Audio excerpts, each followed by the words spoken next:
Como veremos, el libro de Génesis consiste en dos grandes partes, cada una a su vez dividida en 5 secciones. Cada sección viene encabezada por generaciones o organizaciones, en hebreo toldot, y queda como sigue. Parte primera: la historia del mundo hasta la disposición y el asentamiento final de las diversas naciones. Hay una introducción general, el capítulo 1 hasta el capítulo 2, verso 3, y se divide en 5 secciones. La sección 1, la generación de los cielos y la tierra, el libro de las generaciones de Adán, las generaciones de Noé, las generaciones de los hijos de Noé y las generaciones de Sem. Y la parte 2 llamaríamos la historia patriarcal, y en la sección 1 las generaciones de Taré, la 2 generaciones de Ismael, la 3 generaciones de Isaac, la 4 generaciones de Esaú y las 5 generaciones de Jacob. Estas dos partes juntas componen 10 secciones, que es el número de la plenitud, y cada sección varía en extensión según la importancia de su contenido, por lo que aporta a la historia del reino de Dios. Porque estas dos partes, o mejor dicho, los periodos que describen, tienen este contenido. En la primera se nos muestra sucesivamente la posición y la relación originales del hombre con Dios, después de su caída y la consiguiente necesidad de la redención, y a continuación la provisión de la misericordia de Dios en gracia. La aceptación o el rechazo de esta provisión implica la división de toda la humanidad en 2 clases, los hijos de Set y los hijos de Caín.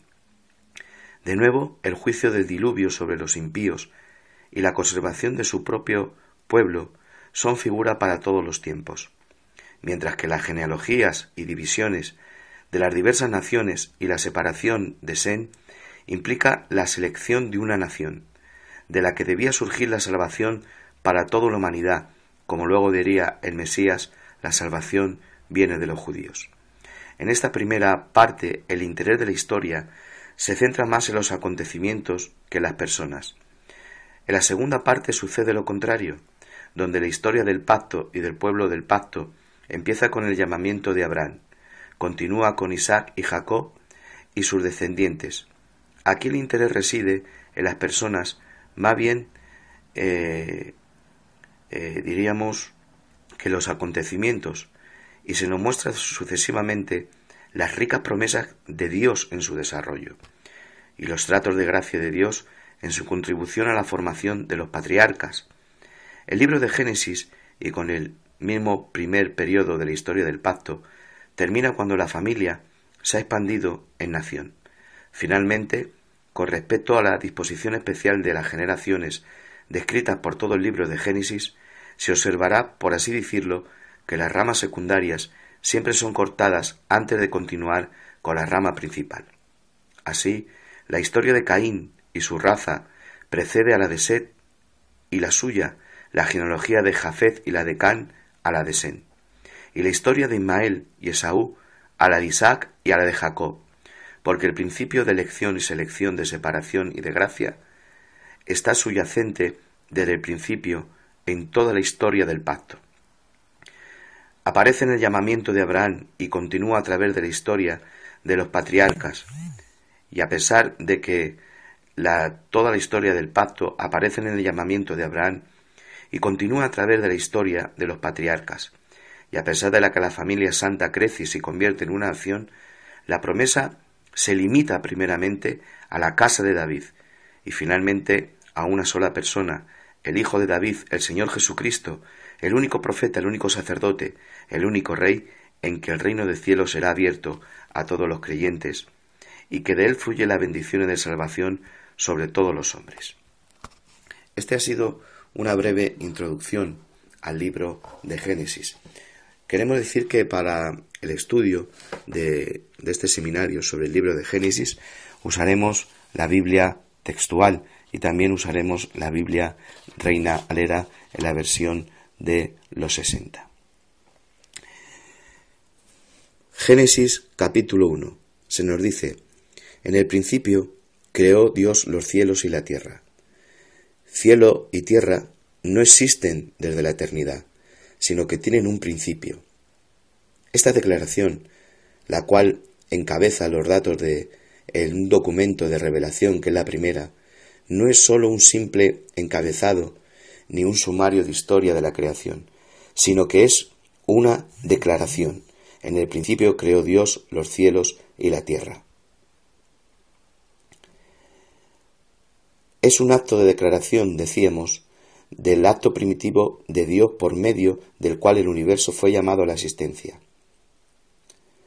Que este versículo no sea solamente el título de un capítulo se hace evidente por el hecho de que el siguiente relato del curso de la creación comienza así. En hebreo se dice Bereshit, que significa en el principio, lo cual conecta los diferentes actos de creación con el acto expresado en el verso 1, en el principio creó Dios los cielos y la tierra, como el fundamento principal sobre el cual descansan. Es decir, al principio, así comienza la Biblia. Ese al principio en sí no denota el principio absoluto, sino que es un término relativo que recibe su significado a partir de un contexto.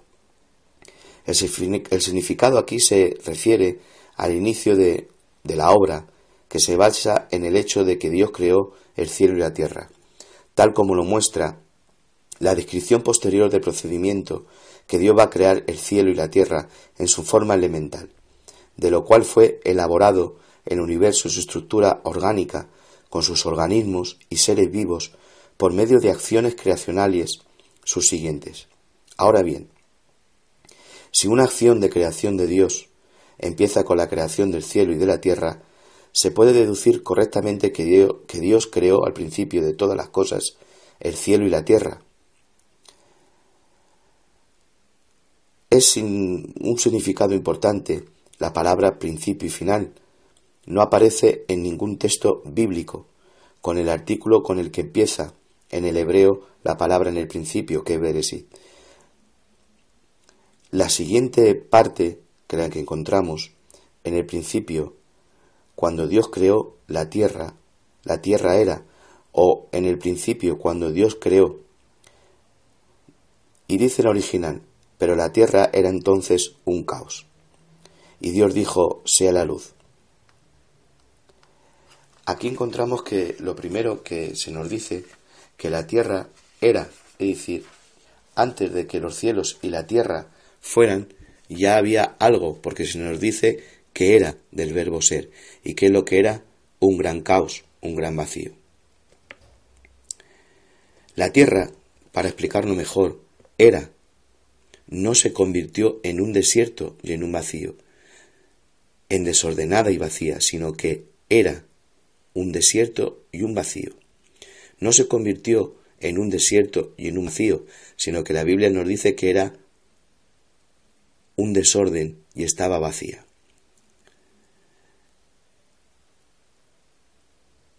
Significan desierto y tierra abandonada, no devastación, no destrucción y no desolación, sino vacío, desierto o tierra abandonada.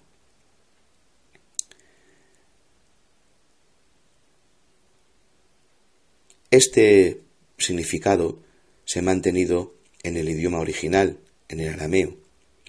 La tierra en formación fue primeramente desordenada y vacía, como Dios las creó. Dios la creó desordenada y vacía. Nadie y nada, ni ella sola, se convirtió en desordenada ni vacía, ni en una masa sin forma ni vida. Se nos dice también que las tinieblas estaban sobre la faz del abismo. Era un bramar, un rugir, enfurecidas aguas, olas rugientes, inundación, las profundidades del mar y aún el abismo de la tierra. Como una antigua palabra tradicional que se construye como nombre propio sin artículo, era una masa caótica. La tierra y el firmamento se encontraba sin distinguirse, sin forma, sin haber nacido. Era un profundo abismo de aguas, y esta profundidad, como dice la Septuaginta, estaba envuelta en tinieblas, pero en proceso de formación, por cuanto el Espíritu de Dios se movía sobre la faz de las aguas, en original rúa, aliento, viento. designa, como digo, viento y espíritu. No es un aliento de aire causado por Dios, porque aparece el verbo,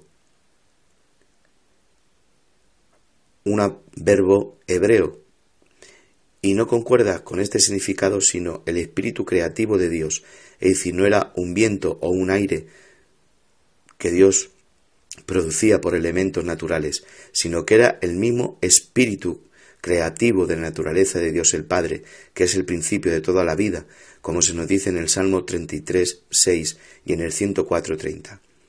Este espíritu creativo de vida, que trabajó sobre la deforme, inanimada masa, separando, apresurando y preparando las formas vivientes, las cuales fueron llamadas a la existencia por las creativas palabras que siguieron.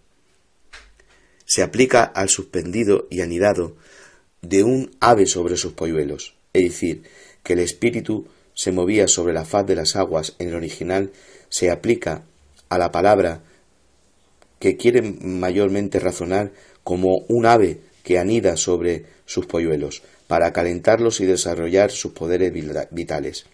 De esta forma, el Espíritu de Dios se movía sobre el abismo, el cual había recibido, al ser creado, los gérmenes de toda vida, para llenarlos de energía vital por medio de su aliento de vida. Estas tres declaraciones son paralelas. La palabra de Dios se dirigió al material primario del mundo, ahora llenado con poder creativo de vitalidad, para llamar a la existencia a los gérmenes de organización y vida que éste contenía, y para que se creara todas las cosas que debían crearse. Dice las palabras de Dios que hablan son cosas inexistenciales. Él habla y está hecho, Él manda y se obedece. Estas palabras son hechos de la palabra esencial, bara, que quiere decir en hebreo creo, por quien todo fue hecho, como dice Juan 1:3. El habla es la revelación del pensamiento, la creación es la realización de los pensamientos de Dios. Es un acto llevado a cabo libremente por el Espíritu absoluto de Dios, ese Espíritu que hablaba que era creativo.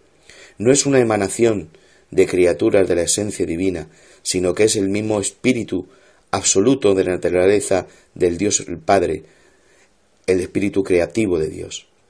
La primera cosa creada por la palabra divina fue la luz, es decir, la luz elemental solar o luz material. En distinción tenemos que hacer de las luces o los portadores de la luz o los cuerpos de luz como son el sol, la luna y las estrellas. En esa primera palabra que Dios dijo, sea la luz, hablamos, y vuelvo a explicar, que es la luz elemental solar o la luz material, y que tenemos que diferenciar de las luces que también luego producen otros portadores de la luz, como serían el sol, la luna y las estrellas, creadas en el cuarto día. La creación de la luz como sustancia elemental y poder de iluminación antes de la misma creación del sol y de los astros no puede ser dudada por las ciencias naturales, debido a que la teoría de la condición del sol, basada en análisis, es diferente a la luz solar. Es decir, que la misma astronomía certifica que la luz que hablamos elemental es diferente a la luz producida por el sol, que es un portador de esa luz elemental. La luz fue lo primero que fue traído a existencia y separada del oscuro caos por el mandato del Creador. Esa palabra sea la luz es la primera radiación de soplo de vida a esta por el Espíritu de Dios, en la misma proporción que es la condición fundamental de toda vida orgánica en el mundo, y sin la luz y la calidez que surgen de ella, animales, plantas, no podrían crecer ni desarrollarse. Luego tenemos la expresión en el versículo 4, Dios vio que la luz era buena.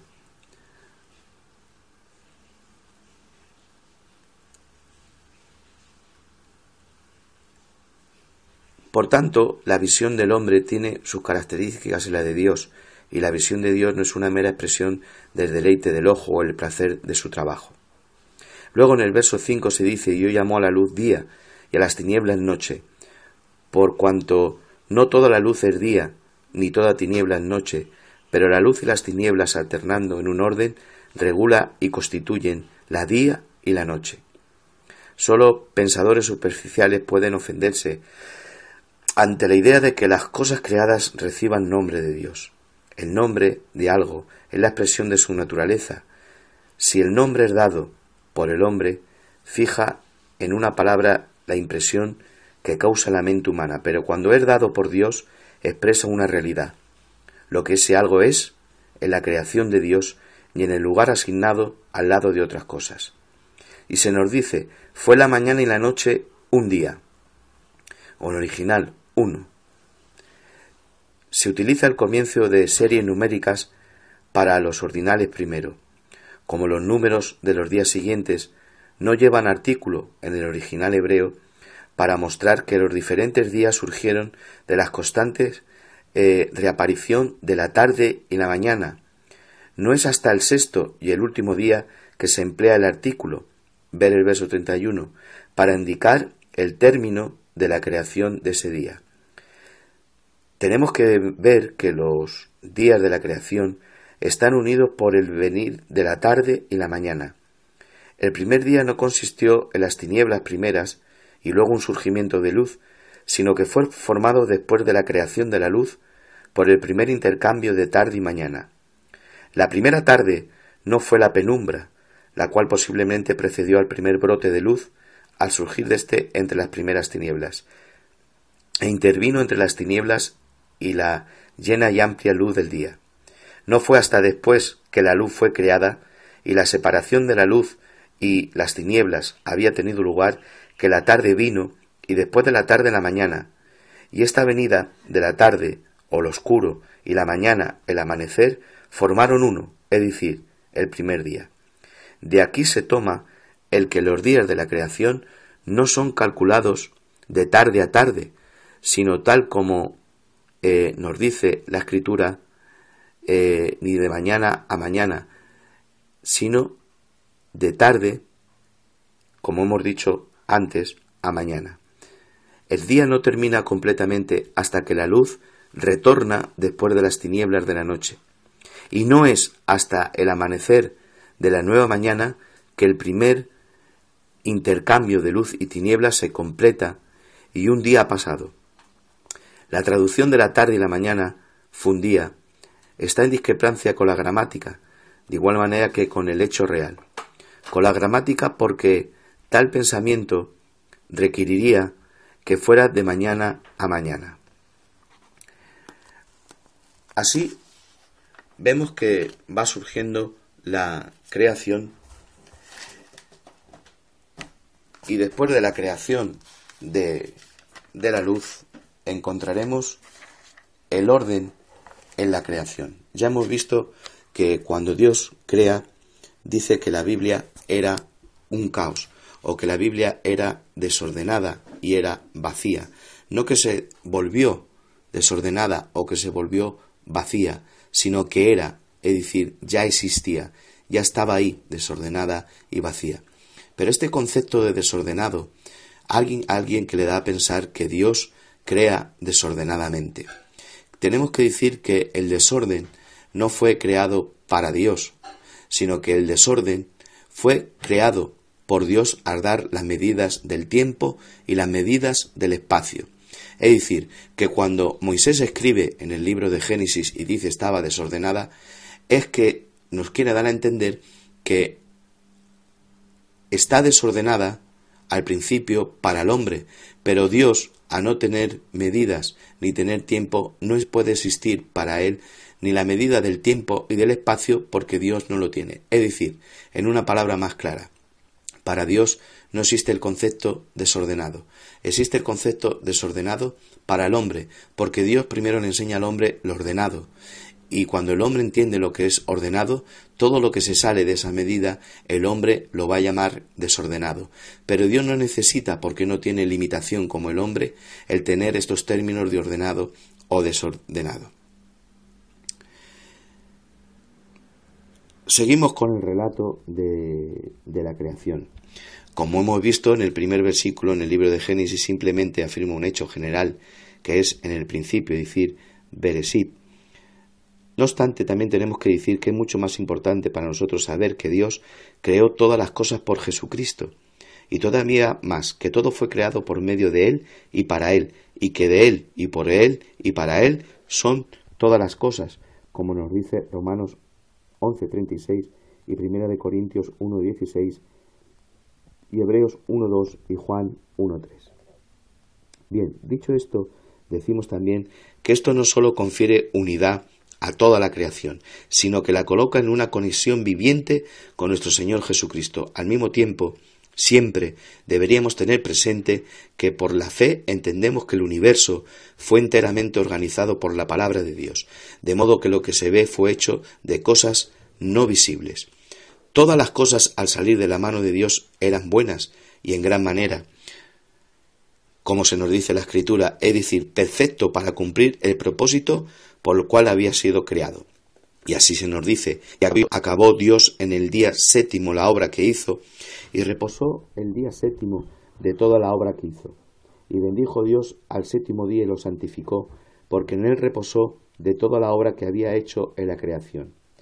Es sobre esta institución original del sábado como un día de reposo, es decir, la primera santificación que hubo no fue un lugar, no fue un monte, no fue un espacio, sino que fue una medida de tiempo, es decir, el sábado, que Dios lo aparta y lo santifica y se lo enseña al hombre y se lo entrega al hombre.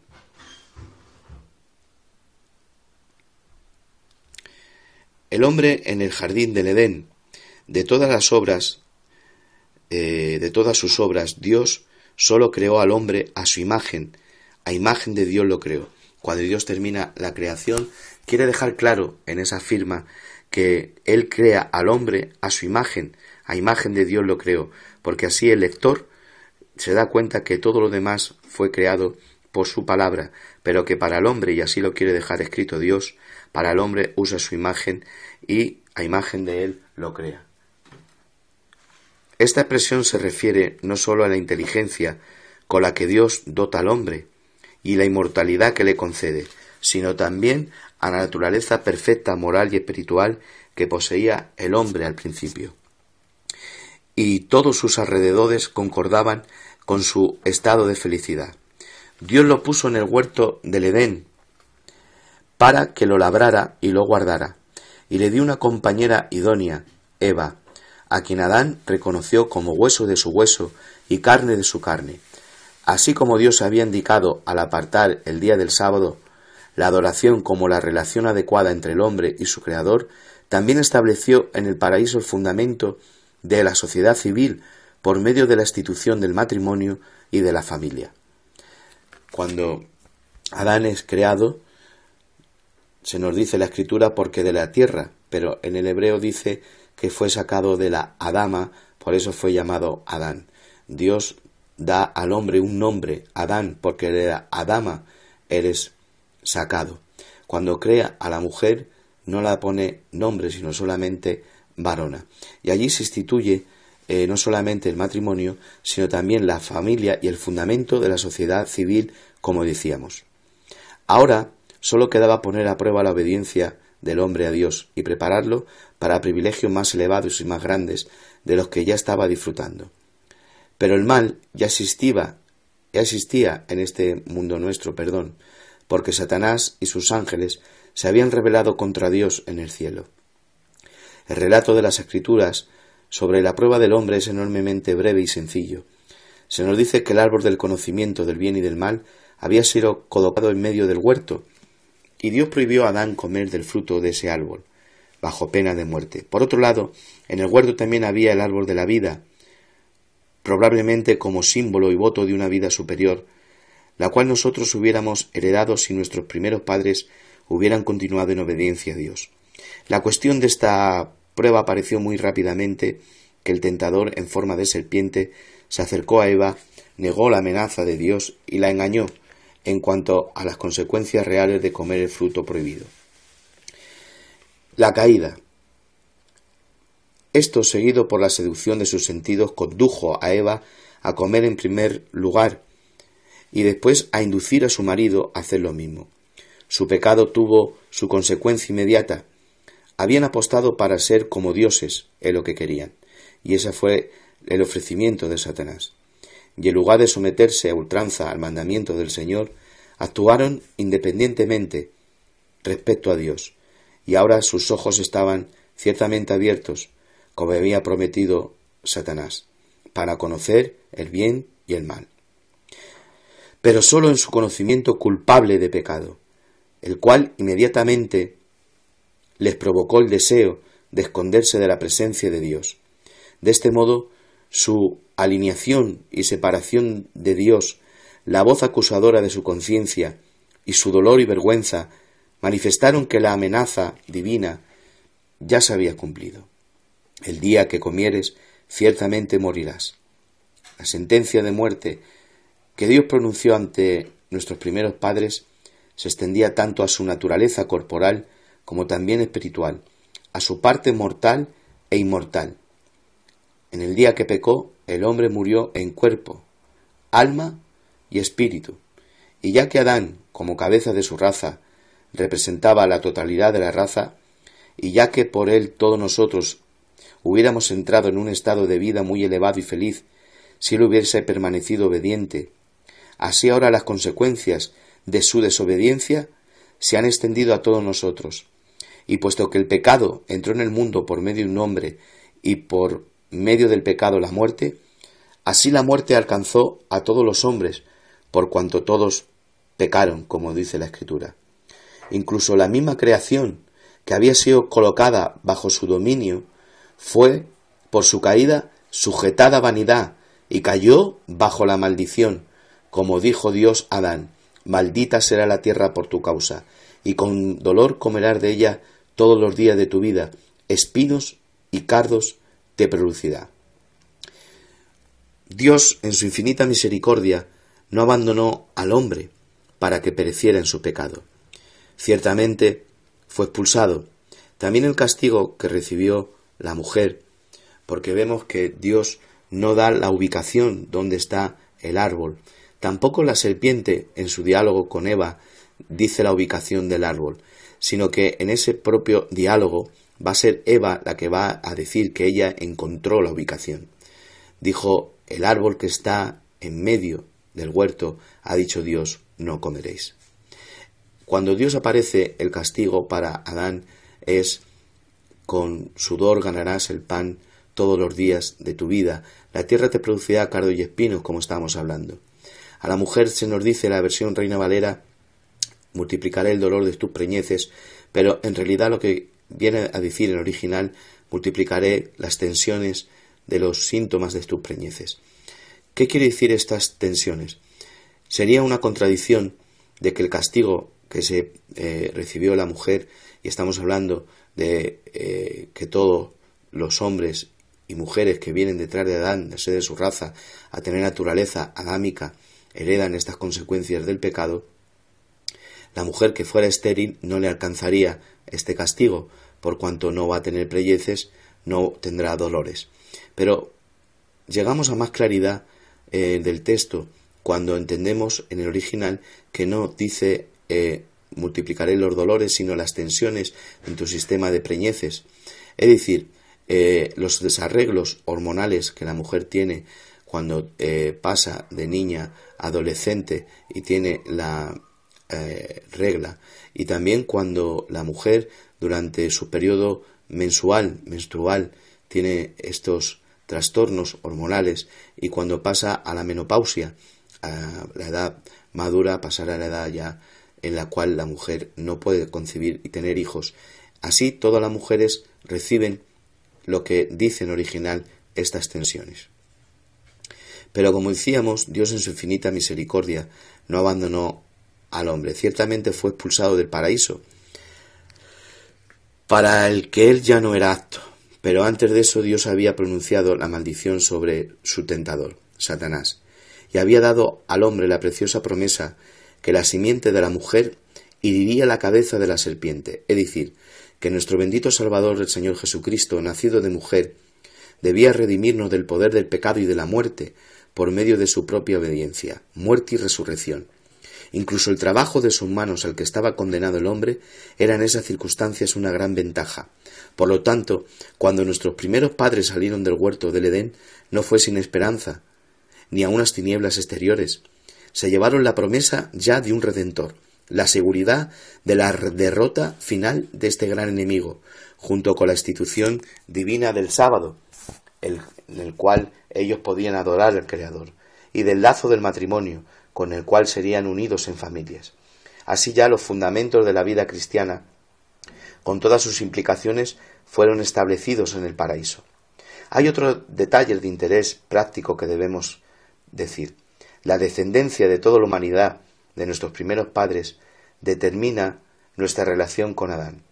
En Adán todos han pecado y caído, pero por el otro lado también determina nuestra relación espiritual con el Señor Jesucristo, como el segundo Adán, la cual reposa sobre la misma base, porque como hemos llevado la imagen del terrenal, llevaremos también la imagen del celestial.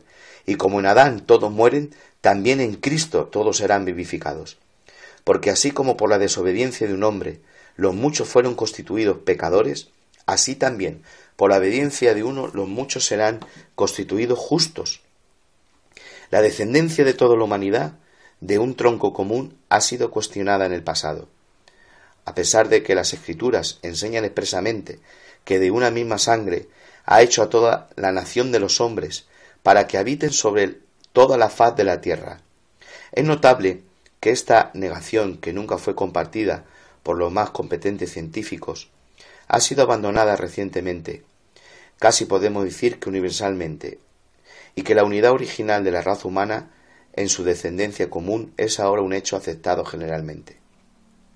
Aquí además encontramos por primera vez ese extraño parecido a la religión revelada que hace al paganismo tan similar y no obstante tan diferente respecto a la fe del Antiguo Testamento.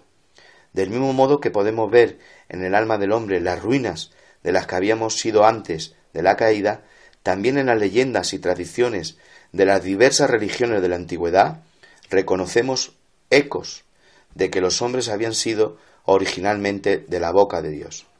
No sólo una raza, sino casi todas las naciones han conservado en sus tradiciones algunos vagos recuerdos parecidos de un estado original feliz y santo, la así denominada Edad de Oro, en la cual la comunicación entre el cielo y la tierra no estaba rota, y del subsiguiente pecado y caída de la humanidad. Y todas las naciones también han atesorado una débil creencia en algún retorno futuro de este estado feliz, es decir, algún tipo de redención venidera. Tal como en lo más íntimo de su corazón, todos los hombres tienen por lo menos un débil deseo de un Redentor. Mientras tanto, esta gran promesa primitiva, la simiente de la mujer herirá la cabeza de la serpiente, iba a estar en alto, como una luz que iba a señalizar para toda la humanidad durante su camino, brillando siempre con un mayor resplandor, primero en la promesa a Sem, luego en la brecha a Abraham, después en la profecía a Jacob, y continuando por las figuras de la ley hasta las promesas de los profetas, y hasta que la plenitud del tiempo el sol de justicia se alzó con la salvación bajo sus alas. Capítulo 2. Y vamos a ir a Génesis 4. Caín y Abel. Se menciona solo dos hijos, de Adán y de Eva. No se nos menciona más. La Escritura menciona solo dos, Caín y Abel. Es el avance de la historia de la Escritura. Está relacionado con estos dos. Queremos decir que primero Adán y Eva tuvieron Caín y Abel, y luego nos dice que tuvieron hijos e hijas. Pero los primeros fueron Caín y Abel. Por eso decimos que después no decimos que no hubiera otros hijos. Los primeros fueron Caín y Abel. Y decimos que luego hubo otros hijos. En el avance de la historia de la Escritura está relacionado con estos dos. Porque la Biblia no pretende dar un relato detallado de la historia del mundo, ni siquiera una biografía completa de las personas que presenta. El objetivo de la Biblia, y más en el libro de Génesis, es el de ofrecernos una historia del reino de Dios, y sólo describe las personas y los acontecimientos necesarios para cumplir tal propósito. De los dos hijos de Adán y Eva, Caín era el mayor, y ciertamente, como podemos ver, el primogénito de todos sus hijos. Por toda la antigüedad y en Oriente hasta hoy, los nombres propios se consideran cargados de un significado profundo. Cuando Eva llamó a su primer hijo Caín, que significa obtenido o adquirido, dijo: por voluntad de Jehová he adquirido varón. Parece ser que relacionó el nacimiento de su hijo con el cumplimiento inmediato de la promesa referente a la simiente, que debía herir la cabeza a la serpiente. Esta esperanza era, si se me permite decir, la comparación tan natural de su parte como la expectativa del retorno inmediato de nuestro Señor por parte de algunos de los primeros cristianos. También mostraba cuán profundamente había calado esta esperanza en su corazón, cuán viva era su fe en el cumplimiento de la promesa y cuán ardientemente la deseaba. Pero si esta no era su expectativa, seguramente fue decepcionada muy rápidamente.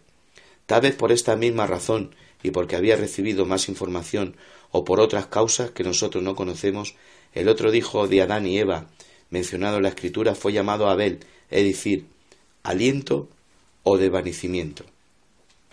Ahora entraremos al punto de los dos caminos y las dos razas. Lo que es importante según la Escritura acerca de estos dos jóvenes se resume en esta frase: Abel fue pastor de ovejas y Caín fue labrador de la tierra. A continuación, los encontramos llevando una ofrenda al Señor. Caín del fruto de la tierra y Abel de lo primogénito de las ovejas, de los más gordos de ellas. El Señor miró con agrado a Abel y a su ofrenda, probablemente haciendo notar su aceptación con alguna manifestación quizá exterior visible, pero dice la Biblia que no miró con agrado a Caín y su ofrenda. En vez de preguntar acerca de la razón de su rechazo e intentar resolverlo, Caín abrió la puerta a los sentimientos de ira y celos. En su misericordia Dios le declaró su pecado, le advirtió de su peligro y le indicó la salida, pero Caín había escogido su camino al encontrar a su hermano en el campo. Las palabras de ira condujeron a hechos asesinos y la tierra fue testimonio de la primera muerte. Y lo peor de todo es que fue una muerte violenta por mano de un hermano. Una vez más, la voz de Jehová llamó a Caín para pasar cuentas, y de nuevo se endureció, esta vez casi rechazando la autoridad de Dios, pero la mano poderosa del juez estaba sobre el asesino no arrepentido. Adán, por así decirlo, había infringido el primer mandamiento, Caín el primero y el segundo. Adán había cometido pecado, Caín pecado y crimen. A modo de advertencia y también de testimonio para todos, Caín, apartado de su previa ocupación de propia elección como labrador de la tierra, fue expulsado, un fugitivo y vagabundo en la tierra. Así, recurriendo de nuevo a la analogía, Israel fue expulsado a todas las tierras, cuando con manos malvadas crucificaron y inmolaron aquel cuya sangre habla mejor que la sangre de Abel. Pero incluso este castigo, aunque mayor que el de Caín, como dijo él, puede soportar, no lo lleva al arrepentimiento, solo a temer sus consecuencias. Y como dice, y para que no le matase cualquiera que lo hallara, el Señor puso una señal sobre Caín, tal como hizo con los judíos, en todas sus persecuciones, un pueblo indestructible, solo que en su caso el Señor de gracia tiene un propósito de misericordia, porque ellos volverán de nuevo al Señor su Dios. En todo Israel será salvo, y su introducción será como la vida de los muertos. Pero en cuanto a Caín, salió delante del Señor y habitó en tierra de Nod, es decir, errante, y fue sin reposo. Lo último que leemos de él concuerda todavía con su vida anterior, que edificó una ciudad y llamó el nombre de la ciudad del nombre de su hijo, Enoc. Encontramos pues varias enseñanzas en este relato. Notamos la diferencia en el sacrificio de los dos hermanos, uno del fruto de la tierra y el otro un sacrificio animal. De nuevo, la ofrenda de Caín se describe meramente con términos generales, mientras que el de Abel se dice que era de lo primogénito de las ovejas. Esto implicaba un reconocimiento que todo era de Dios, y de lo más gordo de ellas, dice la Escritura, es decir, de lo mejor. También vemos cuál fielmente Dios advierte y cuán amablemente indica a Caín el camino para escapar del poder del pecado.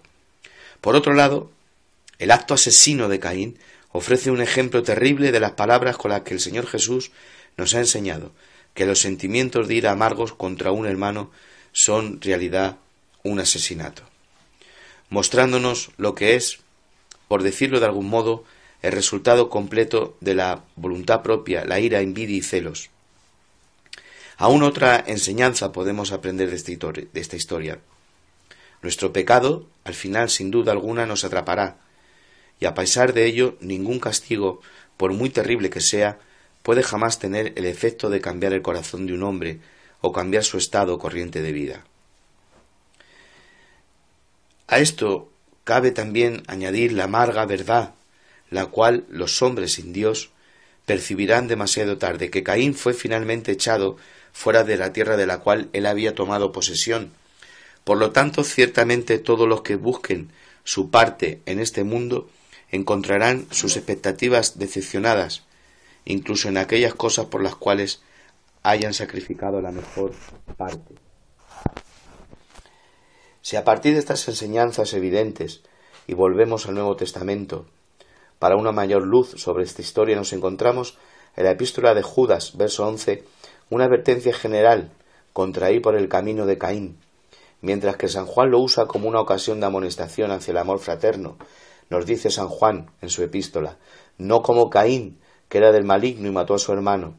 ¿Y por qué causa le mató? Porque sus obras eran malas y la de su hermano eran justas. Pero la información más completa se desprende en la epístola de Hebreos, donde leemos, por un lado, que sin fe es imposible agradar a Dios, y por otro lado, que por la fe Abel ofreció a Dios más excelente sacrificio que Caín, por lo cual alcanzó testimonio que era justo, dando Dios testimonio sobre sus ofrendas, y muerto aún habla por ella. Aquí la Escritura nos eleva al más alto punto de las vidas de los dos hermanos, su sacrificio, y nos habla de la presencia de la fe en uno y la ausencia de la fe en el otro. Esto se manifestó del mismo modo en la manera y el tipo de su sacrificio, pero la fe que impuso el sacrificio de Abel y la falta de fe que caracterizó el de Caín debía evidentemente haber existido y aparecido mucho antes. Por ello San Juan también dice que Caín era de maligno, y queriendo decir que todo el tiempo él se había entregado al poder del tentador que había arruinado a nuestros primeros padres. Una pequeña consideración explicará este hecho y al mismo tiempo manifestará claramente el carácter y la conducta de Caín. Después de la caída, la posición del hombre ante Dios cambió totalmente. En el huerto del Edén, la esperanza humana debe ser confirmada en su estado y de avanzar hacia arriba dependía de la obediencia perfecta, pero el hombre desobedeció y cayó. A partir de ese momento su esperanza en el futuro no podía derivar de una obediencia perfecta, la cual ciertamente era imposible en su estado caído. Por así decirlo, el modo de actuar le había presentado y había terminado por medio del pecado en la muerte. Dios en su gracia infinita abrió otro sendero para el hombre, le presentó la esperanza de la fe. La promesa que Dios dio libremente al hombre fue la de un libertador, que heriría la cabeza de la serpiente y destruiría sus obras.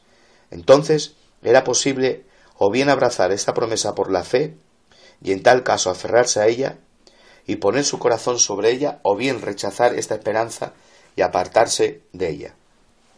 Aquí entonces, en el comienzo mismo de la historia del reino, tenemos los dos caminos diversos, que el común mundo y el reino de Dios han dividido siempre a los hombres.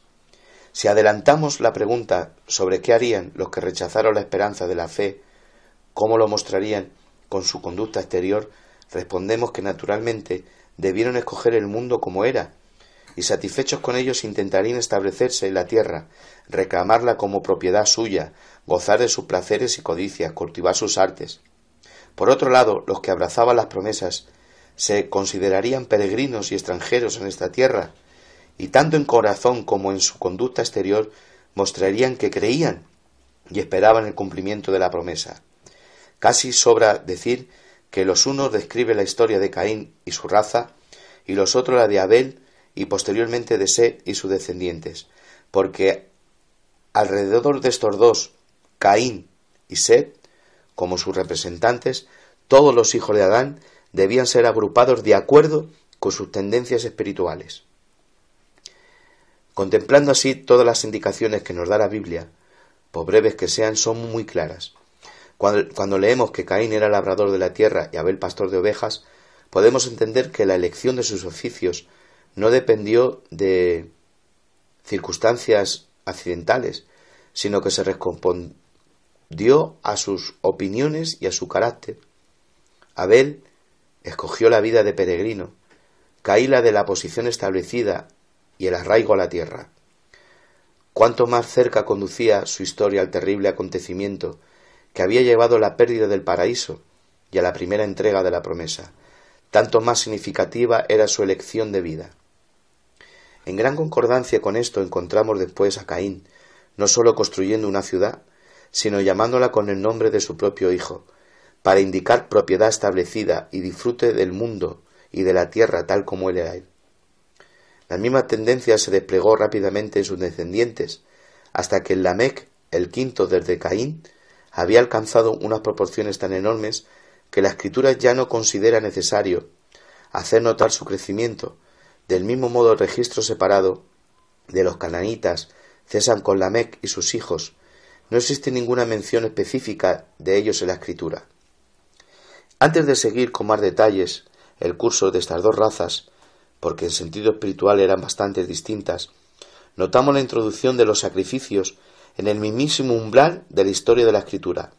A partir del tiempo de Abel, nos son presentados uniformemente y siempre con mayor claridad como el camino señalado para acercarse a Dios y mantener comunión con Él, hasta que al final de la historia de la Escritura tenemos el sacrificio de nuestro bendito y Señor Salvador Jesucristo, a quien señalan todos los sacrificios. Y no solo esto, sino que del mismo modo que el recuerdo tenue de un estado mejor del cual había caído el hombre y la esperanza de liberación se había conservado en todas las naciones paganas, también se conservó el de la necesidad de sacrificios. Incluso los sacrificios de sangre de los salvajes o los sacrificios crueles de los hijos más amados, que eran sino un grito de desesperación por el deseo consciente de reconciliarse con Dios por medio del sacrificio, aunque eran sacrificios desviados, por supuesto. Estas son las columnas terriblemente destrozadas de lo que había sido un templo, las tradiciones de verdades terriblemente distorsionadas que Dios había revelado en otro tiempo. Bendito sea Dios por la luz del Evangelio, por lo cual nos ha enseñado el camino de la verdad y de la vida, es decir, aquel que es el Cordero de Dios que quita el pecado del mundo. Génesis 4. El lugar de Abel no podía estar vacío, ni permanecer vacío. Si el propósito de la misericordia de Dios, hemos dicho, tenía que ser cumplido, por ello dio a Adán y Eva otro hijo, al cual su madre muy significativamente llamó Set. Esto quiere decir el señalado, o más bien compensación, porque Dios, dijo ella, me ha señalado, me ha compensado con otro hijo en lugar de Abel, a quien mató Caín. Pero antes de dar más detalles acerca de la vida de Set y sus descendientes, la Escritura sigue los pasos de Caín hasta su quinta y sexta generación. Tal como sabemos, Caín se había ido a la tierra de Nod, que quiere decir errante, huir, sin descanso, y allí construyó una ciudad que ha sido descrita adecuadamente como la colocación de los primeros fundamentos del reino en el que gobierna el espíritu de la bestia. Tenemos que recordar que probablemente había pasado siglos desde la creación y que los hombres ya se habían multiplicado sobre la tierra. Después de este asentamiento de Caín, Parece ser que no sucedió nada en la escritura a considerarse digno de ser registrado, excepto que los nombres de los cananitas son todavía singularmente iguales a los de los setitas o los de Set. Así seguimos la línea de los descendientes de Caín hasta Lamec, el quinto desde Caín, cuando aparecen completamente desarrollados el carácter y ya las tendencias de toda la raza. Se nos ocurre casi por sorpresa que en tantas generaciones y durante la vida del primer hombre, casi todos los mandamientos e instituciones de Dios habían sido ya desatendidos abiertamente, y la violencia y codicia y la impiedad reinaban sobre la tierra. La primera infracción directa de las exposiciones de Dios de la que leemos es la introducción de la poligamia. Lamec para sí tomó 2 mujeres. Seguramente desde el principio no era así. Pero esto no es todo. La Escritura nos conserva el discurso de Lamec a sus 2 esposas. El primer fragmento de la poesía ha sido designado como la canción Espada de Lamec y está impregnado de un espíritu de desafío, de confianza en su propia fuerza, de violencia y asesinato. No hay ningún otro reconocimiento de Dios, excepto la referencia a la venganza de Caín, de la que Lamec se augura su propia seguridad. Tampoco menciona la Escritura los nombres de las esposas de Lamec en vano, y los de sus hijos, porque sus nombres apuntan a la codicia de los ojos y a la codicia de la carne, tal como los oficios de los hijos de Lamec apuntan al orgullo de la vida. Los nombres de las esposas son Ada, que quiere decir belleza o adorno, y Fila, que significa la maquillada o sombreada, y también la que lleva trenzas, o Sonora, la que canta, mientras que Nama, que es el nombre de la hija de Lamec, significa placentera, graciosa, encantadora. Y aquí nos encontramos con una característica muy importante de la historia de los canaítas. La búsqueda e invención de los hijos de Lamec apuntan hacia la cultura de las artes y a un estado de sociedad establecido y permanente. Su hijo mayor de Ada, Jabal, nos dice la Biblia que fue el padre de los que habitan en tiendas y que crían ganados, negociantes. Es decir, hizo incluso de la vida pastoral un negocio regular. Su segundo hijo, Jubal, fue el padre de todos los que tocan árpara o flauta. En otras palabras, el inventor tanto de instrumentos de cuerda como de viento. Mientras que Tubal-Caín, el hijo de Lamec con Zila, era instructor de todo, artífice de toda obra de bronce y de hierro. Si tomamos en consideración la canción de Espada de Lamec, que sigue inmediatamente el relato de la escritura de las ocupaciones de sus hijos, tenemos suficiente evidencia para designar la cultura y civilización introducidas en la línea genealógica de Caín, introducidas sobre todo por Lamec, como básicamente sin contar con Dios. Y eso no sólo porque era de hombres impíos, sino porque se llevó a cabo con independencia de Dios, y en oposición a los grandes propósitos que él tenía para con el hombre. Además, es muy notable que percibamos en la raza canaíta las mismísimas cosas que posteriormente fueron las características del paganismo, tal como lo encontramos entre las naciones más avanzadas de la antigüedad, como Grecia, Roma. Sobre su vida de familia se pueden escribir los nombres de Ada, Zila, Nama. Sobre su vida civil, la canción de la espada de Lamec, la cual ciertamente suena como la antigua sociedad pagana, basada en la música, el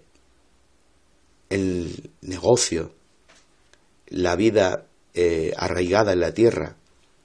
Los nombres de las hijas de Lamec, la maquillada, la sobreada, la que canta, la que lleva música, la placentera, y cómo su vida fueron enterradas en el diluvio.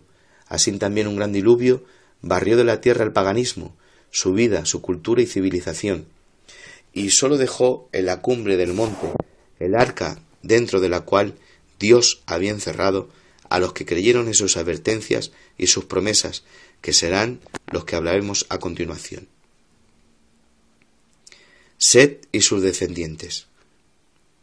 El contraste es todavía mucho más sobresaliente cuando dejamos el relato sobre los canaítas o la genealogía de Caín con Lamec y nos volvemos al de Set y sus descendientes. Incluso el nombre de Set dio a su hijo Enos o Frágil se muestra como un testimonio contra lo supuesto de los canaítas.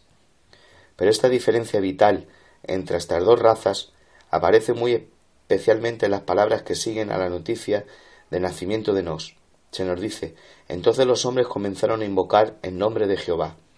Evidentemente, no podemos suponer que antes de aquel momento la oración y alabanza a Dios eran totalmente desconocidas en la tierra. Incluso los sacrificios de Caín y Abel demuestran lo contrario. Por lo tanto, esto debe significar que la diferencia vital que había existido todo el tiempo entre las dos razas se convirtió entonces en una manifestación exterior por medio de una procesión abierta y por alabanza de Dios por parte de los que venían de Set. Así hemos llegado al primer gran periodo de la historia del reino de Dios, la época de una separación visible y exterior entre dos partes, cuando los que son de la fe salen del mundo y del reino del mundo. Recordamos muchos siglos después, cuando Él vino, aquel cuya sangre habla mejor que la de Abel, sus seguidores también fueron llevados a separarse de Israel según la carne, y como en Antioquía fueron llamados cristianos por primera vez, del mismo modo que eso marcó el comienzo de la historia de la Iglesia del Nuevo Testamento, así también esta introducción de una profesión abierta por Jehová por parte de los setitas marcó el principio de la historia del reino de Dios bajo el Antiguo Testamento. Y no obstante, esta separación y este salir del mundo, este comenzar a invocar el nombre de Jehová, es lo que cada uno de nosotros debe hacer de manera individual si va a tomar la cruz, seguir a Cristo y entrar en el reino de Dios. Génesis 5.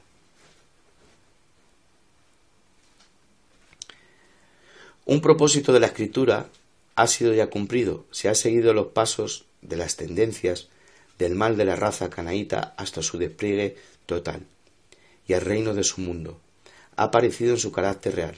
Por otro lado, la raza de Set se ha reunido en torno a una profesión abierta de su fe en las promesas y el de su propósito de servir a Dios. Los dos caminos vienen marcados y definidos claramente.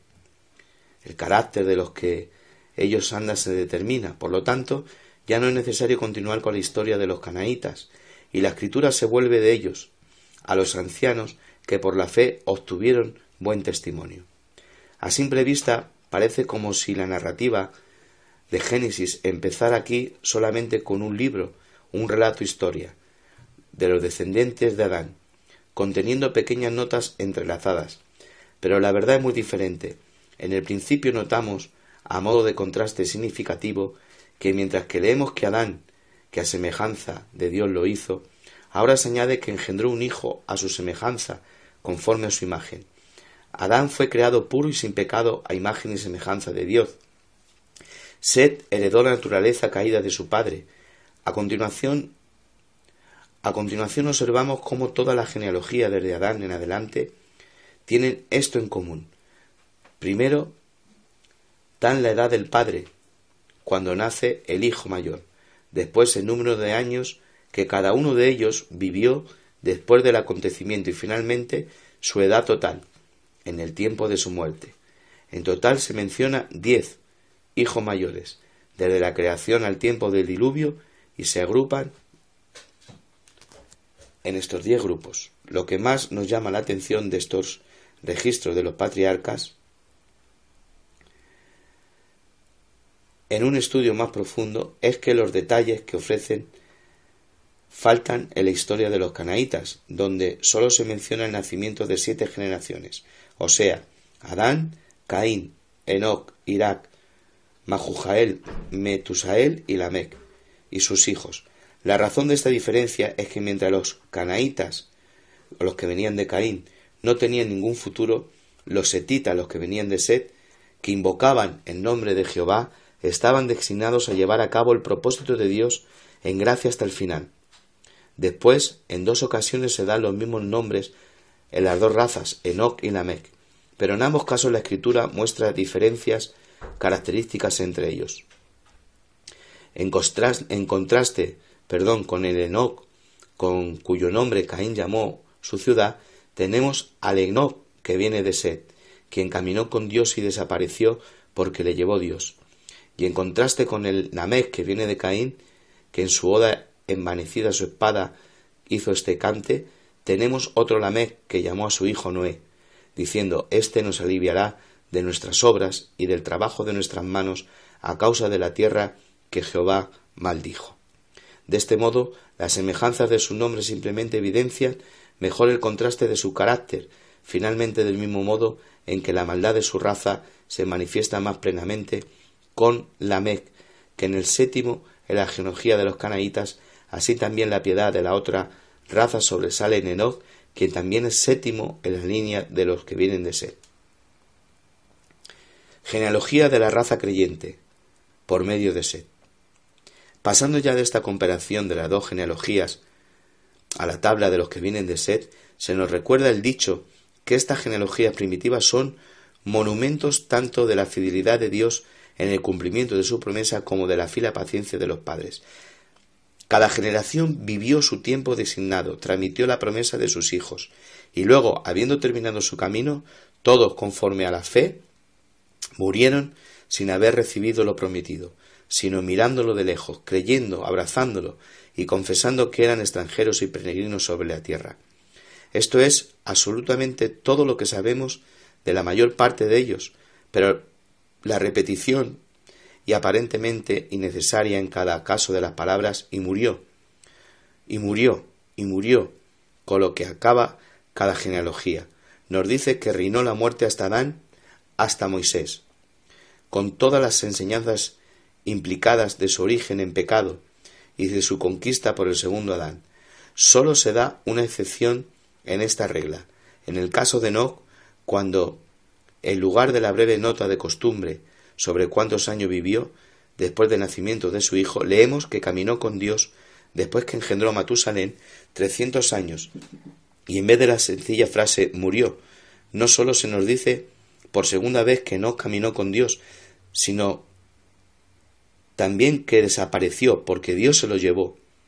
Así tanto su vida como su traslación están relacionadas con su caminar con Dios. Esta expresión es única en la Escritura, y excepto con referencia a Noé, sólo aparece de nuevo sobre la relación del sacerdote con Dios en el lugar santo.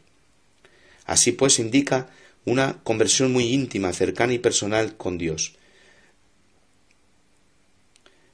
De Enoc. La vida, la obra y la tradición de Enoc se explican igualmente como sigue la epístola de Hebreos. Por la fe Enoc fue trasladado para no ver la muerte, y no fue hallado porque lo trasladó Dios, y antes que fuese trasladado, tuvo testimonio de haber agradado a Dios. Su traslación fue igual que la de Elías, y como será la de los santos en la segunda venida de nuestro bendito Señor. En conexión con esto es muy notable que profetizó sobre lo que se manifestó en su propio caso, diciendo: He aquí el Señor viene con santas decenas de millares para hacer juicios contra todos y dejar convicto a todos los impíos de todas sus obras impías que han hecho impíamente y de todas las cosas duras que los pecadores impíos hablaron contra él. Cuando Enoc fue llevado, sólo Adán había muerto. Set, Enoc, Cainán, Mahalalel, Jared todavía vivían. Por otro lado, no sólo Matusalén, el hijo de Enoc, sino también su nieto Lamec, quien entonces tenía 113 años, debieron presenciar su traslado. Noé no había nacido, pero cuán profundamente impresionará la profecía de Enoc a los hombres piadosos de la época, y también lo que podemos llamar su cumplimiento anticipado y ejemplar en su traslado. Aparece en el hecho que Lamec puso a su hijo que nació 79 años después del traslado de Enoc el nombre de Noé, que significa descanso, consuelo, diciendo: Este nos aliviará de nuestras obras y del trabajo de nuestras manos, a causa de la tierra que Jehová maldijo. Evidentemente Lamec sentía la carga del trabajo sobre la tierra que Dios había maldecido y esperaba una liberación de la miseria y corrupción existente como consecuencia de ello por medio del cumplimiento de la promesa divina sobre el libertador. Con esta esperanza llamó a su hijo Noé. Ciertamente hubo un cambio, pero fue por la destrucción de la generación pecadora y el comienzo de un nuevo periodo en la historia del pacto. Notamos que en el caso de Noé, la Escritura ya no menciona más como antes un solo hijo, sino que nos da los nombres de los 3 hijos de Noé para mostrar que en adelante la línea única iba a dividirse en 3, que serían los fundadores de la historia humana. También es muy instructivo notar que Enoc, quien parece ser el que anduvo más cerca de Dios, solo vivió 365 años sobre la tierra, menos de la mitad del tiempo que vivieron todos sus antepasados y sucesores. Una prolongación extraordinaria de vida puede ser una bendición, como ofreciendo tiempo para arrepentimiento y gracia, pero con respecto a los más amados por Dios, puede ser acortada como medida de liberación de la obra y el trabajo que el pecado ha introducido en este mundo. Ciertamente la consecuencia será que una duración extraordinaria de la vida, aunque era necesaria al inicio, no resultó ser en modo alguno una fuente de bien para la generación malvada y corrupta. Génesis 5. Es una circunstancia notable que todas las naciones deberían haber conservado en sus tradiciones alguna noticia de la extraordinaria longevidad humana en el principio. Podemos comprender que el conocimiento de un hecho tal sería especialmente transmitido, pero debemos recordar que antes del diluvio las condiciones de vigor, constitución, clima, tierra y alimentación eran bastante diferentes de las que depende la actual duración de la vida. Por lo tanto, una comparación entre ambas longevidades resulta imposible por la mejor de las razones. No tenemos suficiente conocimiento del estado primitivo. Pero sí podemos ver con claridad que tal duración de la vida era necesaria para probar rápidamente la tierra, para el avance del conocimiento y sobre todo para la continuación de la adoración de Dios y la fe en la promesa de un libertador que él había revelado. De ese modo, cada generación podía transmitir a una posteridad remota lo que había aprendido durante los siglos de su existencia. Así Adán estaba vivo para contar la historia del paraíso y la caída, y para repetir la palabra de la promesa que había oído de la propia voz del Señor cuando nació Lamec, y a pesar de que ninguno de los padres anteriores pudo haber vivido para ver el inicio de la construcción del arca, que tuvo lugar en el año 1536 desde la creación. Lamec murió solo 5 años antes del diluvio, y su padre Matusalén, el hombre con la vida más larga, en el mismo año de dicho acontecimiento. Si intentamos ver cuánta información, incluso en nuestros días, cuando la comunicación, la civilización y los medios de conocimiento han avanzado tanto, se puede obtener por medio de una relación personal con los actores principales de los grandes acontecimientos. Entenderemos la importancia de la longevidad humana en las edades tempranas de nuestra raza. Pero por otro lado era posible pervertir esta larga duración de vida con propósitos igualmente malvados. El suceso poco corriente durante tantos siglos de la muerte con sus terrores debería embotar todavía mala conciencia. La larga asociación de hombres malvados considerarían el progreso de la corrupción y el mal, y el aparente retraso del juicio o liberación debería fortalecer la atrevida incredulidad de los burladores. La profecía de Lamec evidencia esta realidad de la descripción del estado de la tierra en los tiempos de Noé, y la incredulidad de sus contemporáneos y de la comparación de nuestro Señor entre los días de Noé y la venida del Hijo del Hombre, cuando según San Pedro habrá burladores sarcásticos andando según sus propias concupiscencias, diciendo dónde está la promesa de su venida, porque el día en que los padres durmieron todas las cosas permanecen como estaban desde el principio de la creación. La corrupción de la humanidad alcanzó su punto más alto, cuando incluso la diferencia entre los de Set y los de Cainán se borró, con casamientos mixtos entre ambas partes, y ello por motivos sensuales. Leemos que viendo los hijos de Dios que las hijas de los hombres eran hermosas, tomaron para sí mujeres escogiendo entre todas, es decir, los hijos de Dios, los que vienen de Set, y los hijos de los hombres, los que vienen de Caín, de estas generaciones que estamos hablando. Por aquel tiempo la tierra debía estar poblada en gran parte, y su estado se describe así. Y vio Dios que la maldad de los hombres era mucha en la tierra, y que todo designio de los pensamientos del corazón de ellos era de continuo solamente el mal. Esto significa, más que con la corrupción total de nuestra naturaleza, como lo describimos nosotros ahora, y se refiere al dominio universal del pecado abierto y atrevido. y de la rebelación contra Dios, introducida cuando la separación entre los de Set y lo de Caín cesó, exceptuando a Noé. No había nadie en esa generación que invocase el nombre del Señor, y había gigantes en la tierra en aquellos días, que en hebreo significa Nifilín. Estos fueron los valientes o héroes que desde la antigüedad fueron varones de renombre. Exactamente estos Nifilín, que eran hombres de violencia o tiranos, como lo traduce Lutero, porque la raíz de la palabra significa caer sobre. Resumiendo, era un periodo de violencia, de la fuerza contra el derecho, de la rapiña, de la concupiscencia, de la incredulidad universal de la promesa, con la instrucción virtual de la fe y la adoración de los que venían de Set. No quedaba otra esperanza, y la generación tenía que ser totalmente raída en juicio. Y no obstante, a pesar de que no sólo la justicia de Dios, sino incluso su fidelidad a su promesa de gracia lo requería, la tierna amabilidad llena de amor de Dios aparece en expresiones tales como estas. Se arrepintió Dios de haber hecho al hombre en la tierra y le dolió. Literalmente le dolió en su corazón. Una expresión explica la otra. Cuando leemos que Dios se arrepintió, se trata sólo de nuestro modo de hablar, porque como debemos entender, nada sucede accidentalmente o que no se haya ya previsto. Trae a nuestras mentes el dolor del amor divino por los pecados del hombre, no que Dios se arrepintiera de haber creado al hombre. Que cuando los terribles pecados del hombre ofenden a Dios, es como si su corazón hubiese sido herido con un dolor extremo.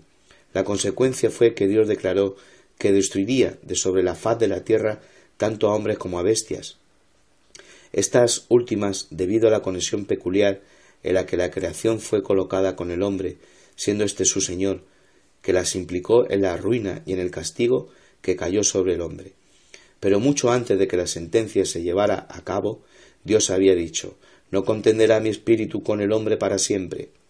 O mejor, como dice el original, habitar con el hombre, legislar o presidir entre ellos, ya no más, porque él es carne. O como han traducido algunos, puesto que es su errar o aberración, se ha vuelto totalmente carnal, sensual, diabólico. Más serán sus días 120 años, es decir, se les concedería todavía otros 120 años en misericordia antes de que explotaran los juicios finales.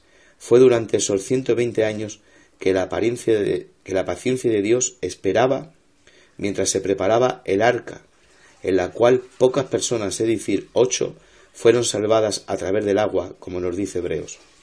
Porque con la corrupción general de aquella generación había una sola excepción: Noé. Necesitamos simplemente juntar todas las referencias de la Escritura sobre Noé y colocarlas en orden que en ella aparece. Pero dice la Biblia: pero Noé halló gracia ante los ojos de Jehová. Y de nuevo, Noé, varón justo, era perfecto, como implica la palabra hebrea, recto, espiritualmente auténtico, íntegro, completo en su interior, alguien cuyo corazón tenía un solo objetivo. En sus generaciones o entre sus contemporáneos y finalmente con Dios caminó Noé. Esta expresión, siendo la misma que en el caso de Enoc, la mención se encontró gracia ante los ojos de Jehová precede a la de su justicia, lo cual describe su relación moral con Dios, mientras que su justicia era de nuevo el resultado de una rectitud espiritual o interior de lo que, bajo la luz más completa del Nuevo Testamento, designaríamos como un corazón renovado por el Espíritu Santo. Tanto viene resumido y completado con un caminar con Dios al estilo de Enoc. La afirmación de que Noé encontró gracia es como la irrupción del sol en un cielo que se está encapotando para una tormenta por el pecado. El texto sagrado repite 3 veces que la tierra se había corrompido, añadiendo que estaba llena de violencia, simplemente como si el ojo atento del Señor que miró sobre la tierra hubiera estado inspeccionando y probando a los hijos de los hombres y se detuviera con pena sobre ella antes de permitir el descenso del juicio. Esto no era todo. A pesar de ello, la paciencia de Dios esperó 120 años mientras se preparaba el arca, y durante este tiempo especialmente Noé debe haber actuado como un predicador de justicia. La construcción del arca empezó cuando Noé tenía 480 años, es decir, antes de que ninguno de sus 3 hijos, Sem, Cam y Jafet, nacieran. De hecho, 20 años antes del nacimiento de Sem, así la gran fe de Noé, no sólo se manifestó la construcción del arca en medio de una generación burladora e incrédula, y en esto en contra de cualquier probabilidad humana de que jamás fuera necesaria, y 120 años antes de que se necesitase, sino también al proveer espacio para sus hijos y la esposa de sus hijos, cuando él todavía no tenía hijos. Ciertamente, cuanto más intentamos comprender las circunstancias, mayor se manifiesta la fe inmutable del patriarca. Fin de la primera parte del seminario Libro de Génesis.